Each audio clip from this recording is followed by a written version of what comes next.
विद्यार्थी मित्रों, आपका संकल्प क्लासरूम में स्वागत है। तो देखो विद्यार्थी मित्रों, इस वीडियो में हम देखने वाले हैं हिंदी ग्रामर यानी व्याकरण। इस वीडियो में हिंदी व्याकरण में हम आज देखने वाले हैं क्रिया यानी क्रियापद। पिछले वीडियो में हमने देखा था संज्ञा, सर्वनाम, विशेषण और उसके भेद, सभी प्रकार यानी भेद देखे थे। इस वीडियो में हम देखने वाले हैं क्रिया और क्रिया के भेद। तो क्रिया किसे कहते हैं? क्रिया का मतलब क्या होता है? तो ऐसे शब्द जो हमें काम के करने या होने का बोध कराते हैं। हम जो काम करते हैं या जो हमसे काम होता है उसका बोध कराते हैं, वह शब्द क्या कहलाते हैं? वह शब्द क्रिया कहलाते हैं। जैसे कि राकेश गाना गाता है। अब यहाँ पे राकेश क्या है? राकेश है संज्ञा, नाउन, नाम है राकेश। वो क्या कर रहा है? गाना गा रहा है। अगर हमने ऐसा बोला कि राकेश गाना गाता, राकेश गाना, तो पूरा उसका मतलब मीनिंग हमारे समझ में आता है क्या? नहीं। तो यहाँ पर क्रिया क्या है? गाता है। तो राकेश गाना गाता है। आगे का उदाहरण देखो उसका। मोहन पुस्तक पढ़ता है। कौन सी क्रिया हो रही है यहाँ पर? पढ़ने की। तो मोहन पुस्तक पढ़ता है। आगे देखो, मनोरमा नाचती है। मनोरमा है, ऐसा बोलने से हमें पता चलता है क्या है क्या नहीं है। तो मनोरमा क्या कर रही है? कौन सी क्रिया है यहाँ पे? नाचने की। मनोरमा नाचती है। मानव धीरे धीरे चलता है आदि। घोड़ा बहुत तेज दौड़ता है। ये सब क्या है? क्रिया के उदाहरण हैं। आया समझ में यहाँ तक? तो देखो अभी ये जो क्रिया है इसके भेद है। भेद यानी प्रकार। कौन कौन से हैं? तो पहला है अकर्मक क्रिया, दूसरा है सकर्मक क्रिया और तीसरा है सहायक क्रिया। ये जो तीन भेद है वो आज हम इस वीडियो में देखने वाले हैं। तो पहला आता है अकर्मक क्रिया।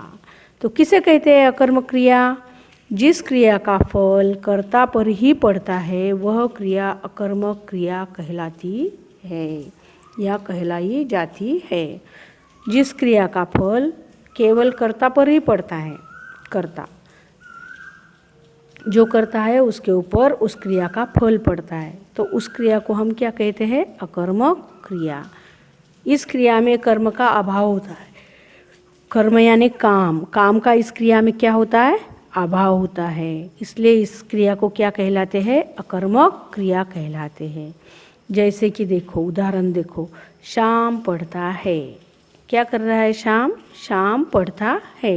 यहाँ शाम क्या है? शाम करता है और क्रिया क्या है? पढ़ना। तो यहाँ पर कर्ता पर ही इसका फल पड़ता है क्रिया का। पढ़ने का फल किसके ऊपर पड़ रहा है? कर्ता। कर्ता कौन है? शाम। तो शाम पढ़ता है। आगे देखो, राजेश दौड़ता है। राजेश क्या है? राजेश है कर्ता, क्रिया है दौड़ना। तो राजेश दौड़ता है। सांप रेंगता है। सांप जो है कैसे क्या कर रहा है? सांप रेंग रहा है। सांप रेंगता है। पूजा हंसती है। पूजा क्या कर रही है? हंस रही है। यहाँ पे कर्ता कौन है? पूजा। और क्रिया क्या है? हंसना। तो पूजा हंसती है। ये उदाहरण हो गए अकर्मक क्रिया के। अगला भेद है सकर्मक क्रिया। क्रिया का अगला भेद आता है सकर्मक क्रिया। तो सकर्मक क्रिया यानी क्या? कि जिस क्रिया में कर्म का होना जरूरी होता है वह क्रिया सकर्मक क्रिया कहलाई जाती है या कहलाती है।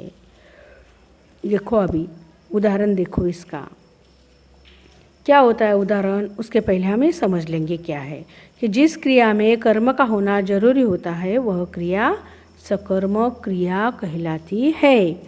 इन क्रियाओं का असर कर्ता पर न पड़कर कर्म पर पड़ता है। अभी सकर्मक क्रिया में देखो, क्रियाओं का जो असर है वो सीधा कर्ता पर न पड़कर किसके ऊपर पड़ता है? कर्म पर। और अकर्मक क्रिया में किसके ऊपर पड़ता है? कर्ता पर। और यहाँ पर किसके ऊपर असर पड़ता है? कर्म पर। आया समझ में? ये ध्यान में रखना।